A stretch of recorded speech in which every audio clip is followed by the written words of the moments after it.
Boa noite a todos. É com muita alegria que estou participando hoje deste momento aí, oportunizado pelo Lar Espírita Maria de Nazaré. E eu vou pedir para que todos nós agora possamos mentalizar Jesus e fazer a nossa prece, para que esse momento seja envolvido em boas vibrações. Tá? Então vamos fechar os nossos olhos, sentir a presença do Mestre Jesus, confortando os nossos corações, aliviando nossas dores, abençoando o nosso lar.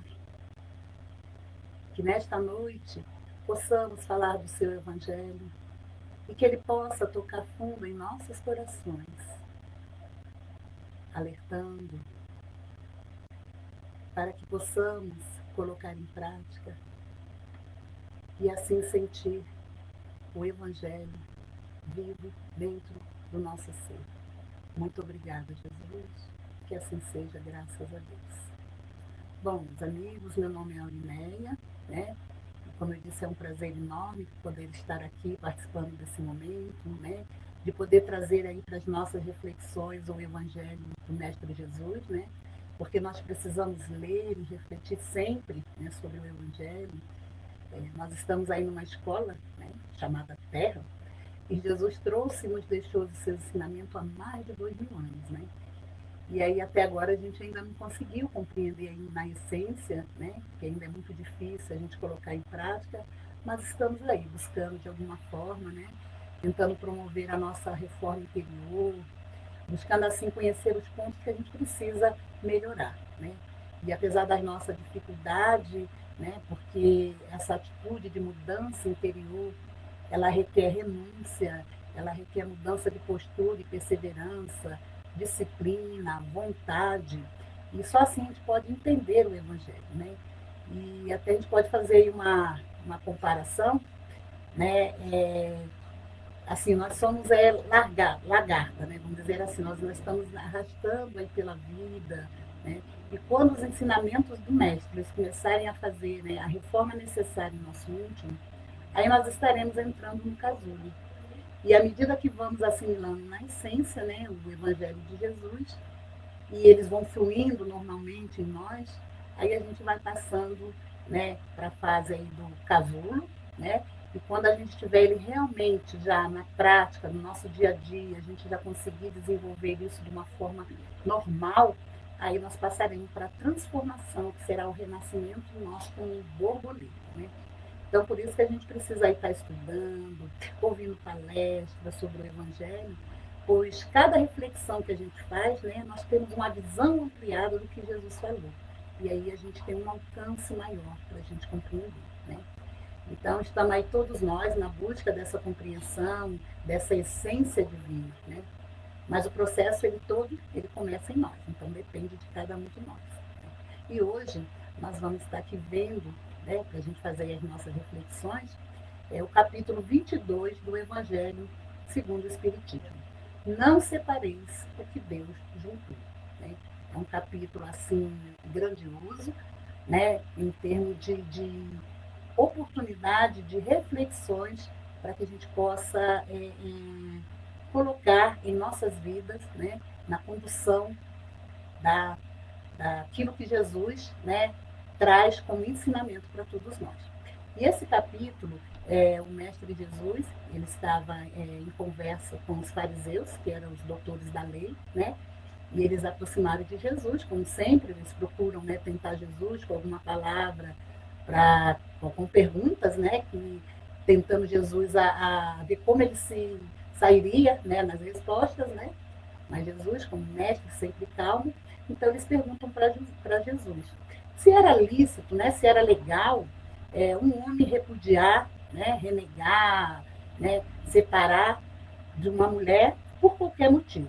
Né? E Jesus, sabiamente, como mestre que é, né, na sua tranquilidade, no seu magnetismo envolvente, ele fala para eles: ó, Deus fez macho e fêmea, né? E o homem deixará o pai e mãe e se unirá à sua mulher. E eles serão uma só carne. E por isso, não separe o homem o que Deus juntou. Então, Jesus está falando da união permanente, da constituição família. Né? E aí a gente buscando lá no livro dos Espíritos, na questão 695, né, ela pergunta assim, o Kardec pergunta aos Espíritos, será contrário à lei da natureza o casamento, isto é, a união permanente de dois seres? E aí olha o que os Espíritos respondem, é um progresso na marcha da humanidade. Então, é um ensinamento grandioso para o nosso progresso na escala evolutiva. Né? E aí, dentro da doutrina espírita, né, nos estudos que a gente vai fazendo aí do Evangelho e de outras obras, né, isto é um processo de planejamento divino. Né? Porque antes da encarnação, para quê? Para que possamos progredir, ajudar os outros espíritos também que estão ali naquela constituição a progredirem também. Né? E se a gente cumpre esse planejamento, não haverá separação, é o que Deus falou ali, né? Que juntou, não separar o que Deus juntou. Né? E nós temos lá no livro Boa Nova, tem uma história que ela retrata bem esse trecho aí. É uma conversa de Jesus com Joana de Cusa. Tá? Joana de Cusa, ela estava ali acompanhando Jesus, né? Ouvindo as suas pregações, e no momento, numa oportunidade que ela tem, ela conversa com Jesus.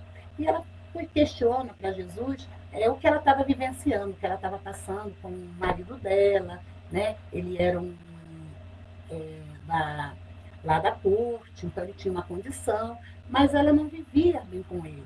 Ela sentia que algo faltava, ele era uma pessoa de difícil convivência, né? Fazia coisas que a deixavam triste. Então ela estava assim, chorosa, e Jesus, claro, percebendo, né? Ele vai no fundo do coração da gente, né? E ele ali pertinho dela, claro que ele sentiu toda aquela angústia, tudo aquilo que deixava triste, né? E ele ficou ouvindo, e ela contou tudo o que se passava com ela.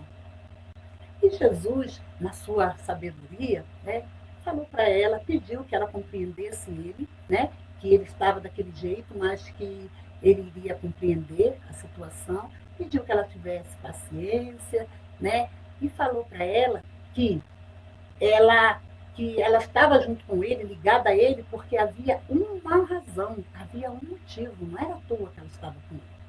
E Joana de Cusa, ela compreende essa situação, né? Ela entende o alcance do ensinamento de Jesus e ela realmente coloca em prática, né? Então ela passa a ter um convívio, ela modifica a situação da casa dela, ela passa a compreender melhor o companheiro e aí, a partir daí, eles têm uma vida mais tranquila, né? Tiveram filhos e aí a história prossegue, né? Mas o que a gente traz é isso, é de que algo, né, e Jesus deixa ali claro, de que algo motivou a união dos dois. Então, reforça ali que há um planejamento divino, né, da pessoa que nós vamos vir, que nós vamos nos unir para ali constituir uma só carne, né, como Jesus falou. Então, Jesus hoje não está aqui pessoalmente, ao vivo e a cores para nos ajudar, nos dar o direcionamento, né, como fez lá com Joana de Cusa. Mas quando a gente se conecta com ele através da prece, gente, olha, tenha certeza, ele vai indicar o melhor caminho para a gente.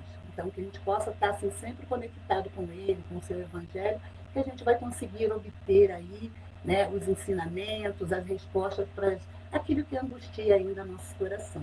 Né?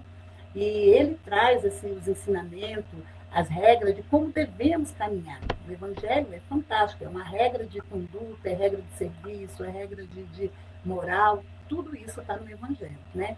Então, Jesus ele tem a tarefa de levar a humanidade até Deus.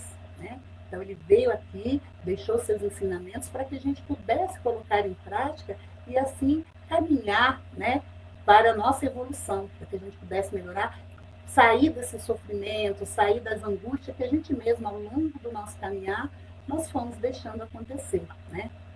Então, essa transformação, para que a gente possa alcançar a nossa evolução, ela é individual. Né? Cada um no seu momento, cada um na sua hora, cada um na sua percepção, né, é que vai fazendo essa transformação interior. Mas o processo que a gente passa para alcançar tudo isso, é necessário que a gente tenha o outro. A gente não caminha só, a gente precisa do outro para nos ajudar, né? Então a família, ela traz essa oportunidade, né? E a gente vê ali na conversa, né, de Joana de Cusa com Jesus, que ela poderia ter recusado os conselhos de Jesus, né? Ela poderia ter feito diferente, ela poderia ter separado, né, do esposo, né, ter findado ali uma relação, mas ela conseguiu alcançar, né, ali, provavelmente pelo magnetismo de Jesus ou por causa da condição, né, interior que ela já tinha alcançado, ela compreendeu e fez, né, o papel que cabia a ela fazer como esposa, né?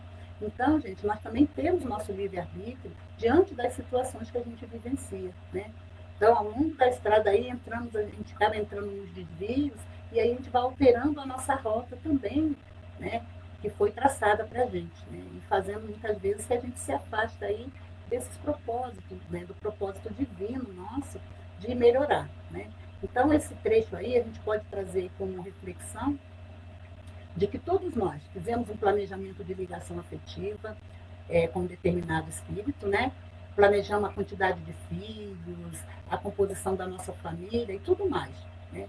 Mas quando chega aqui, pela lei do esquecimento, e usando o nosso livre-arbítrio, né? Deixamos ou não aflorar as paixões que estão dentro de nós, e aí isso aí faz com que a gente possa desviar também ou não do caminho, dependendo de como a gente vai agir, né? Que na verdade são o quê? São escolhas nossas, né? Aquilo que a gente quer para a gente, né? E que a gente consegue alcançar, né? Na nossa caminhada evolutiva. No livro também de Os Mensageiros, é o capítulo 7.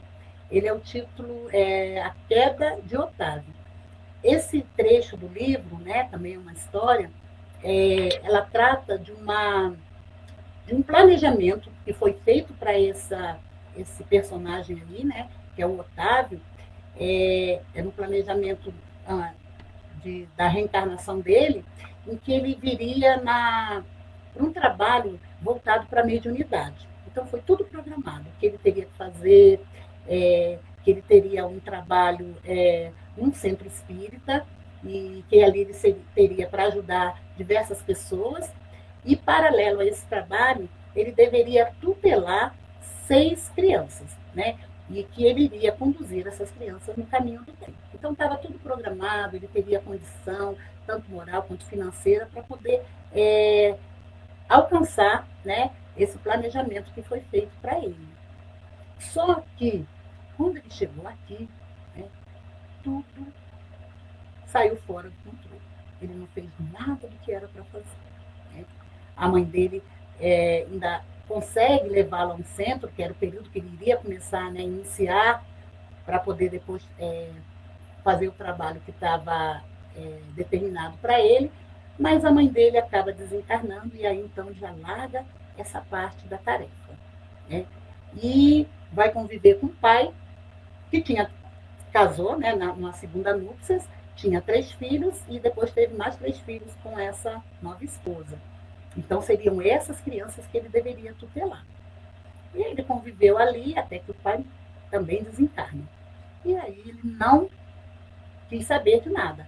A madrasta pede auxílio, pede socorro, mas ele não quer saber, ele deixa para lá. E ela, muito desesperada, né, ela acaba contraindo uma doença e ela também desencarna, e ele, no final, ele abandona os 6, né, que vão para o orfanato, e ele segue a vida dele. E aí, nesse novo caminho que ele vai traçando, ele casa, né? E aí a esposa é uma pessoa de um desequilíbrio muito grande, e aí isso acaba conduzindo a ele a diversos conflitos, né? Entre eles, e ele já está bebendo, já está utilizando drogas, e aí vai por aí afora. E eles têm uma filha, que também a filha vem com grandes dificuldades. Então, assim, resumindo, foi um casamento muito complicado. E ele acaba, né, em vista da atitude dele, né, do mundo, da bebida, ele acaba também desencarnando. Então, quando ele retorna ao plano espiritual, aí ele vai verificar de que ele não cumpriu nem um terço daquilo que estava programado, né? Então, ele viria novamente já com um outro tipo de oportunidade, né? Então, a gente tomando esse caso aí como exemplo, a gente pode ver que a gente também, né, todos nós, já desviamos muito do planejamento que foi feito para a gente, né? Então, à medida que a gente vai tendo um conhecimento, né, uma bagagem, a gente vai conseguindo melhorar, né? A gente vai compreendendo as questões. Gente, desculpa aí, tá? É que eu esqueci de desligar o celular. Então, na outra parte da conversa de Jesus com os fariseus, eles voltam e perguntam para Jesus: mas Jesus, por que Moisés, né, dá ao homem, a sua mulher, carta de desquite e pode rejeitá-la, pode repudiá-la? Aí Jesus, né, novamente, né, na sua calma, na sua tranquilidade, ele falou, explicou para eles: gente, olha, Moisés, ele agiu dessa forma pela dureza que ainda tinha no coração. Mas no princípio não foi assim. Então, na origem da humanidade, né, quando nós, os espíritos que aqui habitavam, ainda não estavam ainda com o sentimento do egoísmo, do orgulho, eles viviam segundo a lei de Deus, né? Então, esses sentimentos, né, o egoísmo, o orgulho, que foi desviando todos nós do caminho. Ao longo do tempo, isso foi fazendo com que a gente se perdesse aí nesses planejamentos que foram feitos para todos nós. Porque nós deixamos que isso aflore em nós e aí faz com que a gente não consiga cumprir aquilo que foi determinado para nosso crescimento, para nossa evolução, né? E aí Jesus ainda complementa. Ele declara que aquele que despede sua mulher, ele, a não ser em caso de adultério, né, ele pode desposar, né? E mesmo assim, ele que aquele que desposa a mulher que o outro despediu, também comete adultério. Então ele fala que são nesses casos que pode haver a separação, né? Mas na união, onde há a lei do amor, onde prevalece a lei do amor, né, onde existe essa afeição mútua e sincera, aí não vai haver adultério, né? Então ele dá esse recado falando que nesses casos pode. Mas se existe o amor, se existe a compreensão mútua, é claro que isso não vai acontecer, né? Então aí é mais um ensinamento e é um alerta também a ser observado para que a união, né, ela possa ser permanente, como Jesus, né, nos falou, tá? E aí o Evangelho traz ainda a outra questão, que ele diz que é a indissolubilidade do casamento, né? Só que o que é imutável? É a lei de Deus. Ela é imutável. Ela permanece a todo tempo, a qualquer tempo ela é aplicável em nossas vidas, nas nossas situações. Ela não se modifica, né? Mas tudo que é obra do homem, ela tem mudança, né? Então as leis, elas vão mudando, a lei do homem, elas mudam de acordo com o tempo, elas mudam de acordo com os anos, com a situação, com a condição, com o contexto daquele local onde ela está sendo aplicada. Ela vai por ali, né? Então o homem vai ajustando a lei de acordo com o que está acontecendo ali no contexto, no momento, né? Agora a lei divina não. Ela é imutável, ela não se modifica em momento algum por nada. Aconteça o que acontecer, ela está ali estática, é aquilo e aquilo, né? Então, de ordem divina, o que Jesus nos falou era a união do sexo, né? E aí, na condição que nós estamos, no mundo que nós vivemos, quem que regulamenta essa união? Aí são os humanos, né? Somos nós, na nossa condição, que a gente vai vendo de acordo com os nossos costumes, as leis vão se ajustando, né? Para que as coisas aconteçam. Então, as uniões são feitas também pela lei do homem. Então, é claro que elas vão sofrendo, né, transformações, modificações ao longo do tempo. E também, gente, que todo espírito ele é livre no pensamento para definir quanto às próprias evoluções. Então, todos nós podemos definir como a gente quer que as coisas aconteçam, né? E outro item que o Evangelho traz para a gente, para que a gente também possa fazer reflexão, é a questão do divórcio, né? Então, o divórcio, lá no Evangelho, ele fala que é uma lei humana, né, que foi criada justamente para ajustar o que estava acontecendo, né, para legalizar aquilo que já acontecia. Então, tanto que lá ele fala que é uma lei que que o objeto dela é separar o que legalmente já estava separado. Então, era só mesmo, era dar uma legalidade à sociedade, né, mas aquilo que já estava acontecendo. E aqui não é contrário à lei de Deus, justamente pela nossa condição, né, porque só o que é divino é que não muda, né, mas o que é do homem, com certeza vai mudar. Então, aquilo era só para ajustar uma situação que já acontecia demais. Então, apenas veio só para legalizar, né? Então, lá no Evangelho, fala ainda que Jesus, ele consagrou a indissolubilidade do casamento, né? Porque ele diz que foi causa da dureza do coração de Moisés. Então, Jesus não foi contrário a isso, porque ele sabia da condição, né? Como ele mesmo falou ali, no início não era desse jeito, porque não havia ainda sentimentos que desviavam a gente do propósito divino, né? Então, na época de Moisés, né, as pessoas já estavam com esses vícios todos. Então, as coisas foram ajustadas de acordo com o entendimento de cada um, né? Então, por isso que Jesus não era contrário, porque ele sabe da condição nossa em determinadas coisas para a gente poder resolver, né? E quando a gente vai lá no Livro dos Espíritos, na questão 940, né, Kardec pergunta: a falta de simpatia entre os seres destinados a viver junto não é igualmente uma fonte de sofrimentos, tanto mais amarga quanto envenena toda a experiência?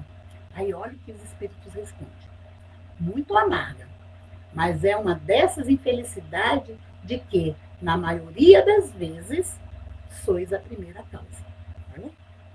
Em primeiro lugar, as vossas leis são erradas, pois acreditais que Deus vos obriga a viver com aqueles que vos desagradam. Depois, nessas uniões, procurais quase sempre mais a satisfação do vosso orgulho e da vossa ambição do que a felicidade de uma afeição mútua. E sofreis, então, a consequência dos vossos preconceitos. Viu?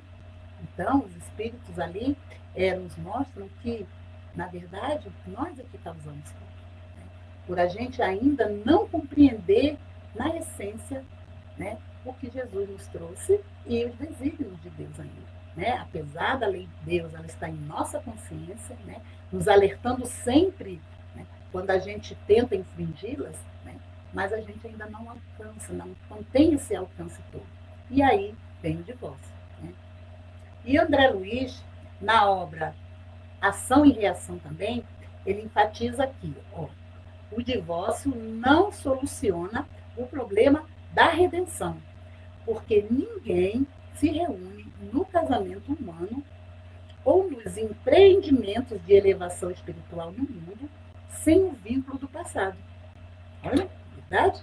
E esse vínculo quase sempre significa débito do espírito ou compromisso vivo e delongado no tempo.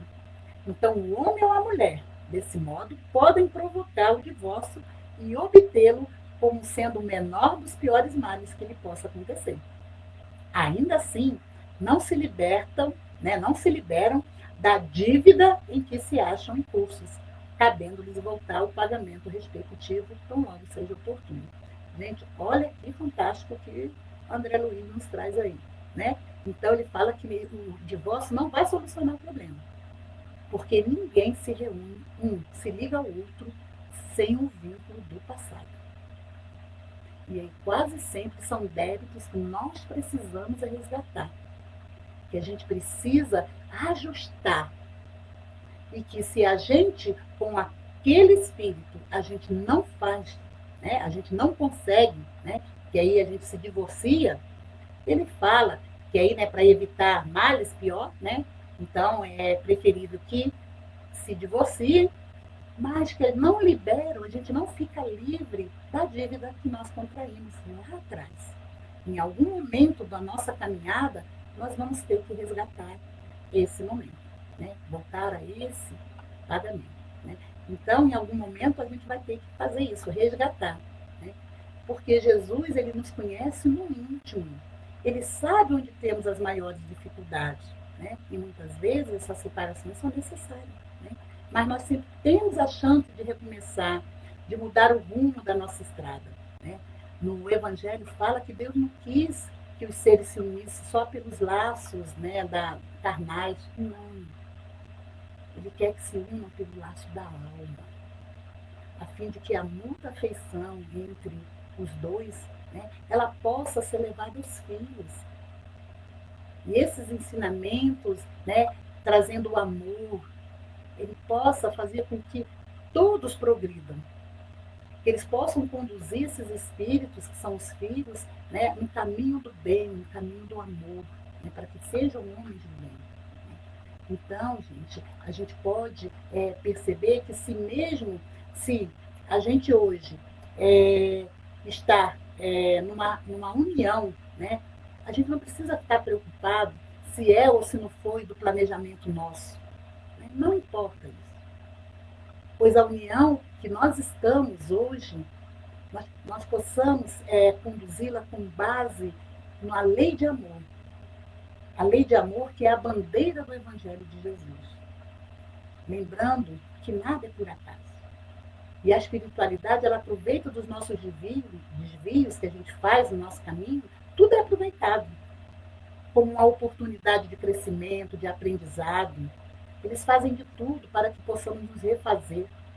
E a família, ela fortificada na fé, no amor, ela é uma oportunidade bendita, gente, de aprendizado, de ensinamento, de exemplo, né? De tantas coisas que a gente pode obter, né? Na união de família, a amizade, o carinho, né? A fortaleza. É quando a gente vem do trabalho, vem de fora, cansado, e a gente pode, assim, relaxar no aconchego daqueles que nos amam, que estão ali com a gente, né? Que fortalece, que nos dão a força, e ali a gente se refaz, se revigora, aí no outro dia a gente está aí com a força para continuar a caminhar. Então isso é família, isso é amor.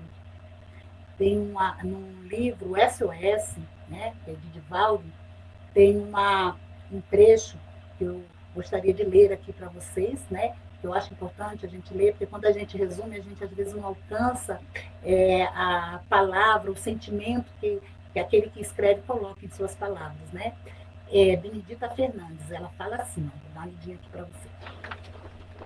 Ela fala: o lar estruturado no amor e no respeito aos direitos de seus membros, né? É a mola propulsionadora do progresso geral e da felicidade de cada um. Olha que bacana. De todos em conjunto. Para esse desiderato são fixados compromissos de união antes do berço, né? Estabelecendo-se diretrizes para a família, cujos membros se voltam a reunir com finalidades específicas de recuperação espiritual e de renascimento intelecto-moral, no rumo da perfeição relativa a que todos alcançarão. Olha como é lindo isso. E aí tem outro aqui que eu também achei interessante de citar. É de Joana de Ângeles, no mesmo livro. Olha o que ela fala para a gente aqui, né, como reflexão, né, do que nós estamos aí vivenciando. Há sinais de alarme que podem informar a situação, né, de dificuldade numa união conjugal. E aí ela fala assim: silêncios injustificados quando os esposos estão juntos, né?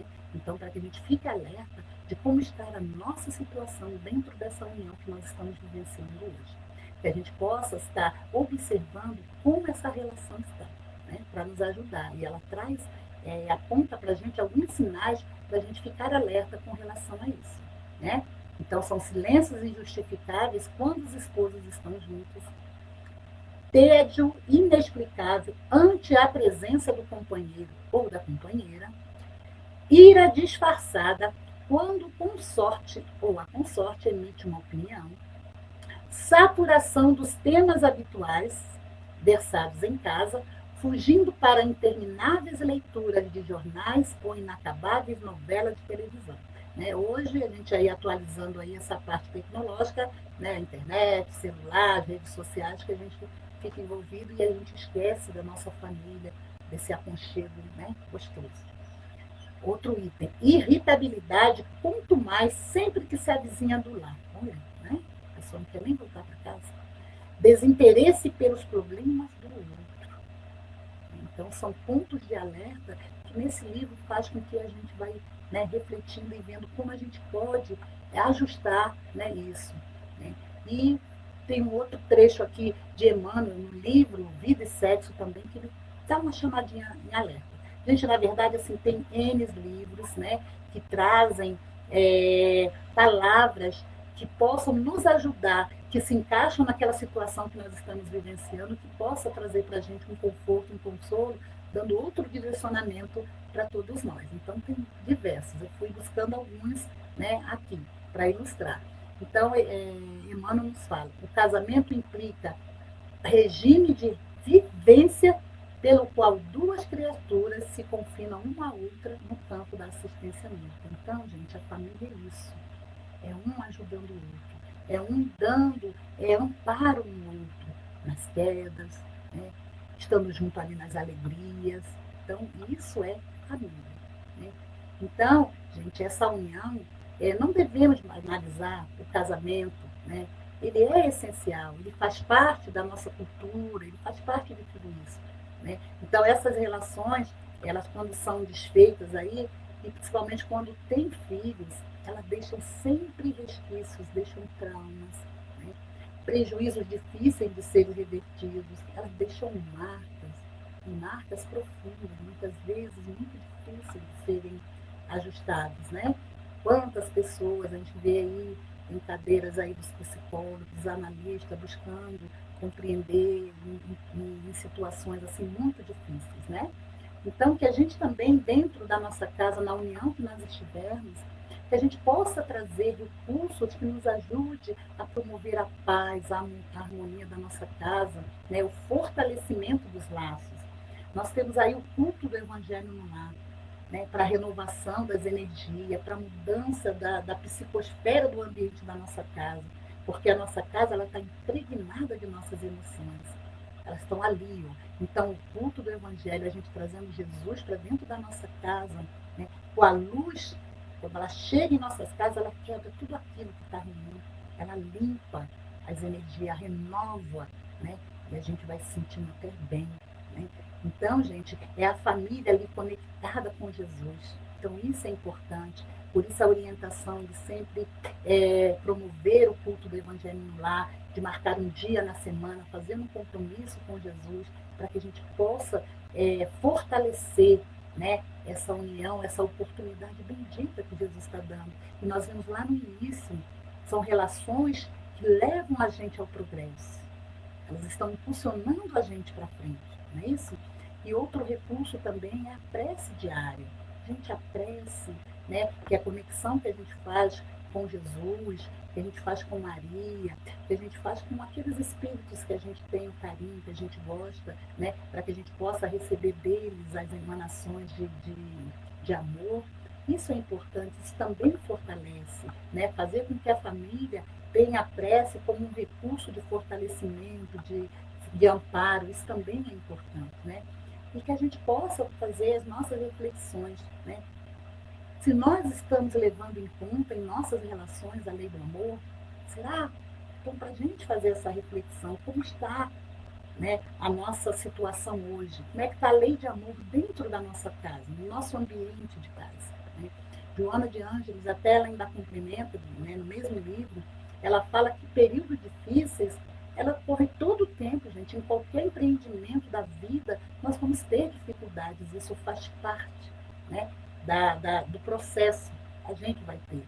Mas ela fala que para que a gente possa ter paciência, para que a gente possa buscar amparo, buscar formas de a gente desenvolver possibilidade da harmonia dentro da nossa casa, promover a paz, a tranquilidade, né? Para que a gente pense, para que a gente silencie nos momentos necessários, né? Para que a gente possa, pautado no Evangelho, a gente possa ir percebendo, vendo, dando chance do outro também falar, de ver a posição do outro, né? De pensar nos filhos como, oportunidade da gente estar ali, que Deus, né, deu no nosso planejamento, eles vieram para que a gente pudesse conduzi-los. Então, se há uma ruptura, né, tudo pode sair do controle. Então, ela fala que a gente permaneça no nosso posto, na condição que nós somos, do marido, ou da esposa, que a gente tenha essa postura diante da família, né, e que, se possível, nós não sejamos quem tomemos a decisão. Né? Então, gente, que possa haver um equilíbrio suficiente, né? Ela fala que possa haver um equilíbrio na hora de que a gente for tomar a decisão, para que a gente não perca a oportunidade de construir a verdadeira libertação. Aí sim, a nossa redenção. Né? E é claro, a gente sabe, né, que também existe relações conturbadas, a gente vê aí até pelo noticiário quantas coisas, quantos casamentos são desfeitos, né, pela questão da violência, aí a gente vê, né, a gente já sabe que são espíritos que estão ainda no processo de endurecimento, ainda o coração muito endurecido, então ainda não conseguiram ainda, né, então a gente vê que são necessários aí essa ruptura, muitas vezes de forma muito dolorosa, né, e isso realmente, assim, para a gente que vê, a gente fica triste, né? De perceber ainda que existe ainda essa situação. Mas todos nós estamos caminhando de alguma forma. E como a gente viu aí, depende de cada um. Né? Cada um tem seu momento de despertar, de descobrir novas possibilidades, né? Para poder resolver. Né? Então, a gente buscando, olhando para a nossa situação e buscando o que eu posso fazer de melhor, o que eu posso dar de mim para melhorar a situação, se caso, né, ela se encontra numa condição, né, difícil. Né? Então, não separeis o que Deus uniu, ela deve ser entendida não segundo a lei dos homens, mas sim a lei de Deus. Né? A gente ainda está no processo. Né? Então, compreendamos que além da união, que Jesus fala lá, a união do sexo, né, deve haver a união de almas, gente, deve haver afinidade espiritual. Né? E o cumprimento da lei de amor. Porque só assim, né, farão, como Jesus falou, uma só carne, né, e vai justificar a recomendação que Jesus fala. Não separeis o que Deus juntou. Né? Então, que a gente possa alcançar nesses ensinamentos de Jesus, trazer para as nossas vidas, trazer para dentro de nós, para que a gente possa ter uma compreensão melhor e que para a gente possa tornar essa oportunidade bendita de Jesus, né, uma forma da gente avançar no processo.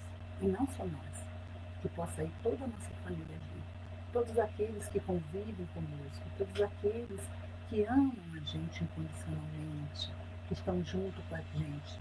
Então, que a gente possa caminhar junto, de mãos dadas, fortalecendo como família, né, para que Jesus veio trazer para a gente como ensinamento, como proposta de evolução no nosso caminhar.